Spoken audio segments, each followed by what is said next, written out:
शिक्षा, इसे वो महान समतोलक कहते हैं। यह वह साधन है जो हर किसी को समान अवसर प्रदान करने का वादा करता है, एक उज्जवल भविष्य की सीढ़ी। लेकिन क्या यह वास्तव में ऐसा है? इंडिया में यह एक टूटे हुए वादे जैसा लगता है, एक ऐसा वादा जो हर दिन टूटता है, एक सिस्टम जो उन्हीं लोगों के खिलाफ है जिनकी सेवा करने का दावा करता है, एक ऐसा सिस्टम जो बच्चों को उनके सपनों से दूर कर देता है। हम नौजवानों के दिमाग में तथ्य, आंकड़े, तारीखें भरते हैं, रटना ही राजा है। लेकिन क्या यह सही तरीका है? समझ, रचनात्मकता, आलोचनात्मक सोच, ये सब बात की बातें हैं। ये सब बातें जो जीवन में वास्तव में महत्वपूर्ण हैं। हम रोबोट बना रहे हैं, मशीन के पुर्जे, लेकिन इंसान नहीं। परीक्षा के लिए तैयार, जिंदगी के लिए नहीं। यह शिक्षा नहीं है, यह एक त्रासदी है। यह क्षमता की धीमी, दर्दनाक मौत है, एक ऐसी मौत जो हर दिन होती है। शिक्षा का असली उद्देश्य क्या है? क्या यह सिर्फ नौकरी पाने का साधन है? क्या हम अपने बच्चों को सिर्फ नौकरी के लिए तैयार कर रहे हैं, या हम उन्हें जीवन के लिए तैयार कर रहे हैं? जीवन के हर पहलू के लिए हमें एक नई दिशा की जरूरत है, एक ऐसी दिशा जो बच्चों को उनके असली पोटेंशियल तक पहुंचाए, एक ऐसी शिक्षा प्रणाली की जो बच्चों को सोचने, समझने और रचनात्मक बनने के लिए प्रेरित करे। किसी छात्र से कहो कि वो किसी कॉन्सेप्ट को एक्सप्लेन करे, वो text book word for word सुना देंगे। उनसे कहो कि क्रिटिकली सोचो, एनालाइज करो, क्वेश्चन करो। खाली निगाहें, ये रटना एक बीमारी है, ये हर चीज को संक्रमित कर देती है। छात्र एग्जाम के लिए रट्टा मारते हैं, फिर सब भूल जाते हैं। वो नंबरों के पीछे भागते हैं, ज्ञान के पीछे नहीं।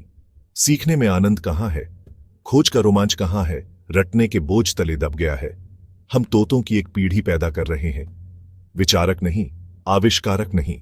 हमें एक ऐसी शिक्षा प्रणाली की जरूरत है जो छात्रों को सोचने पर मजबूर करे, जो उन्हें प्रयोग करने, नए विचारों को आजमाने और असफलताओं से सीखने का मौका दे, जहां वे आत्मविश्वास से अपने विचार प्रस्तुत कर सकें, जहां सहयोग और टीम वर्क को महत्व दिया जाए, जहां सीखने का आनंद वापस आए और छात्र खुद को सशक्त महसूस करें, चुनौतियों का सामना करने के लिए तैयार हों।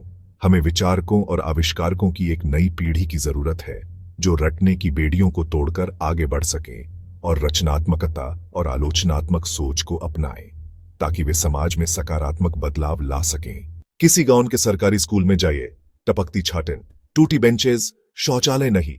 लाखों लोगों की यही हकीकत है। नेता बदलाव का वादा करते हैं, नए स्कूल, बेहतर सुविधाएं, खोखले शब्द। हकीकत यह है कि सिस्टम संसाधनों से वंचित है। बच्चे इन हालातों में कैसे पढ़ेंगे? हम उनसे 21वीं सदी में मुकाबला करने की उम्मीद कैसे कर सकते हैं? ये लापरवाही नहीं है, ये एक अपराध है। शिक्षक, वो व्यक्ति जो ज्ञान का दीपक जलाता है, किसी भी शिक्षा प्रणाली की रीढ़। लेकिन क्या हो जब ये रीढ़ कमजोर हो जाए? लेकिन क्या होगा जब रीढ़ की हड्डी ही टूट जाए, शिक्षा प्रणाली का ढांचा ही चरमरा जाए? कम वेतन, कम आंकना, अक्सर अयोग्य। ये शिक्षक अपने ही जीवन में संघर्ष कर रहे हैं। कई शिक्षक खुद इसी त्रुटिपूर्ण सिस्टम का नतीजा है। वो खुद इस तंत्र के शिकार हैं। वो रटने के चक्र को जारी रखते हैं। ये एक अंतहीन चक्र है जो कभी नहीं टूटता। उनके पास ट्रेनिंग नहीं है, संसाधन नहीं है, प्रेरित करने की प्रेरणा नहीं है। वो खुद को असहाय महसूस करते हैं। वो सीखने का जुनून कैसे जगा सकते हैं जब उनकी अपनी आग बुझ चुकी है, जब उनके पास खुद को प्रेरित करने का साधन नहीं है?